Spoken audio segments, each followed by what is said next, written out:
लोगों का हुजूम यहाँ पर पहुंच रहा है और ये वाला वो पूरा रास्ता है।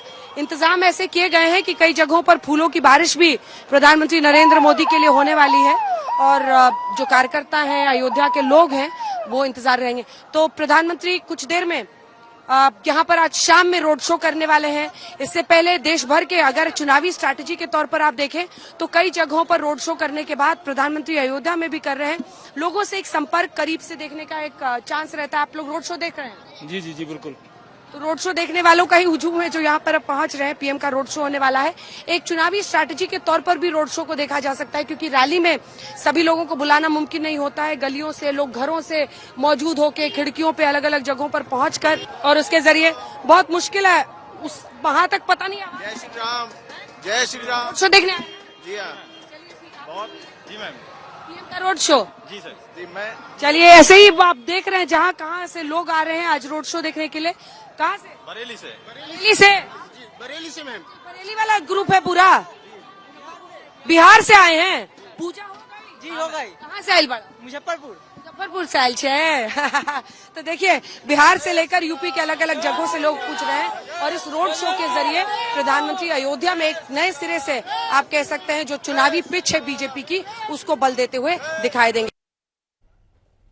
All right, Anjana Om Kashyap there on the ground. Of course, this is a big day for the BJP as well. They hold clout in Uttar Pradesh and they've literally transformed Ayodhya from what it was to what it is today.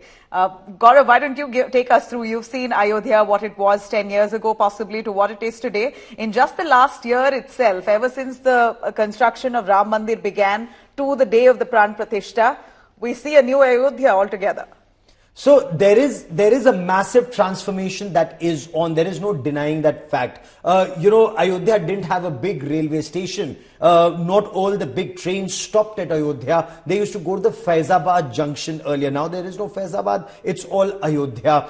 Then there's a huge railway station, almost of international standards. Then there's the Maharshi Valmiki International Airport that's come up. So it has a huge railway station, an international airport, multiple roads that lead to Ayodhya, universities that are going to come up, educational centers that are coming up, ghats, the Saryu Ghat that's been done up again to international standards. Why is this happening? Because the effort is to take this civilizational city back to its roots. Remember, there are poets who've written, "Dekh lo Saket Nagri hai yahi, swarg se milne gagan ko ja rahi." So Saket Nagri, as envisaged by our poets, used to be, a city as beautiful as heaven would be on earth. That is when Lord Ram was there. So the hope is, or the aspiration of the effort is, to take this city to be that kind of a city where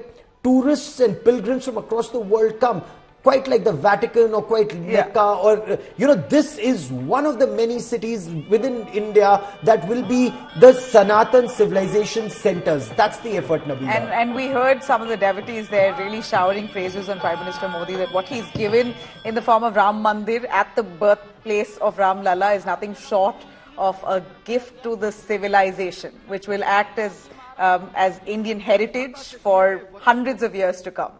So we see overwhelming response, undoubtedly, for the Prime Minister on ensuring that they achieve the Ram Mandir right in time. The Prime Minister's special aircraft is likely to land in the next 10 minutes and the Prime Minister will head straight to the Divya Bhavya Ram Mandir at Ayodhya. 7 p.m. the Prime Minister will attend a Vishesh Aarti at the Sri Ram temple, and after that there will be a road show. And Nabila, this right in midst of elections. Remember, he was there at the time of the Pran Pratishtha and said it had been a wait of over 500 years, a centuries long wait that had come to an end.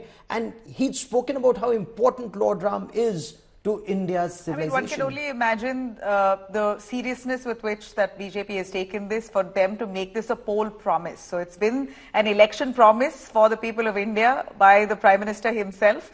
And we see the actual adulation that he's garnered after the Ram Mandir's construction. It speaks for itself. When he arrives, the kind of people who gather today, a massive roadshow that he's pulling off, we hear lakhs of people are going to be assembling. Let's hear it from Prime Minister Modi himself on what he said about the Ram Mandir.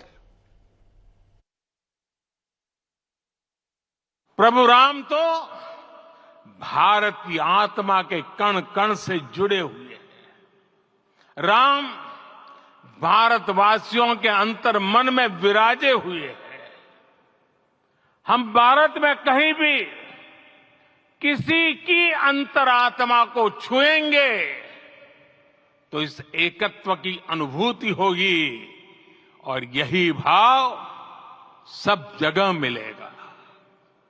इससे उत्कृष्ट, इससे अधिक देश को समायोजित करने वाला सूत्र और क्या हो सकता है? Interesting when the Prime Minister says Ram Bharat की आत्मा के कण कण से जुड़े हैं, and that is where he's trying to explain perhaps to the younger generation that Ram is actually a part of India's civilizational history. And Nabila, it's very interesting to know from Jammu and Kashmir to Tamil Nadu, across the length and breadth of our country, there are thousands of villages and places that are actually named after Lord Ram. Take for example Ramban in Jammu and Kashmir to Rameshwaram in Tamil Nadu, Nabila. That's very interesting, and Lord Ram is worshipped extensively even in the southern parts of India where I'm from. So this is really the Prime Minister's attempt to put things in perspective. The devotion that Lord Ram has in this country, Ram Mandir was very well deserving. Now, it did not come without its fair share of politics and controversies. Well, that's past it now. Here you have the Ram Mandir in place. The Prime Minister enjoying a massive roadshow that he's going to pull off today, with people coming in to take a good look at him and him worshipping, a puja that he's going to conduct right before that roadshow. Rashid Kidwai, political analyst, is also joining us, Gaurav. We also have Raghav Avasthi, a political analyst, for more on that. Take it away, Rashid Kidwai. As we see, all right, we don't have him as yet. Raghav Avasthi, if you're with us, please give us your take on Prime Minister Modi's grand roadshow in Ayodhya. A few phases of elections left for Uttar Pradesh Lok Sabha. This is, of course, certainly going to help him cash in on votes. But that said, the devotion, the adulation that Prime Minister has enjoyed thanks to the Ram Mandir, elaborate for us. I think Ram is more than some sort of a deity. I think he's more of a it's very difficult to find words in the English language to describe what Lord Ram means to Indians. So if you say Jai Shri Ram, then it evokes this feeling that is very special, it's ineffable, it cannot be described in words. And what I find most beautiful about Lord Ram and the way he has been interpreted and reinterpreted across the millennia is that some people worship him as an ideal king, some people worship him as an ideal family man, while some people see some sort of Nirgun Brahma Swaroop in his person. So I think he's Nirgun as well as Sagun, and that's what is most special about him.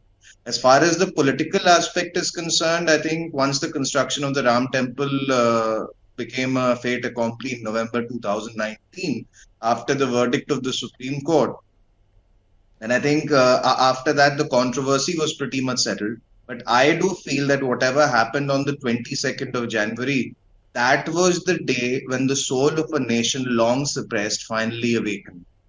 And I think it was not 15th August 1947 for me, it was the 22nd of January 2024. Big words, Gaurav. I say this with some responsibility. I say it because Ram exists in the soul of every Indian, irrespective of what your religion might be. He is the ideal that all of us unconsciously aspire to. And this feeling of being trapped in some sort of other structure, right, which was neither a temple nor a mosque, it was somewhere in between. I think that gave, for most Hindus, it was as if there was some business that was left unfinished. And once, of course, the court verdict came out, it became very clear that the Ram Temple would be built. And I think the court verdict also could not have been possible, and I say this as somebody who's actually a practicing lawyer. Court verdict would not have been possible if the same old dispensation was in charge, the same old dispensation had managed to ensure that the court case dragged on for decades on end, and nothing actually happened.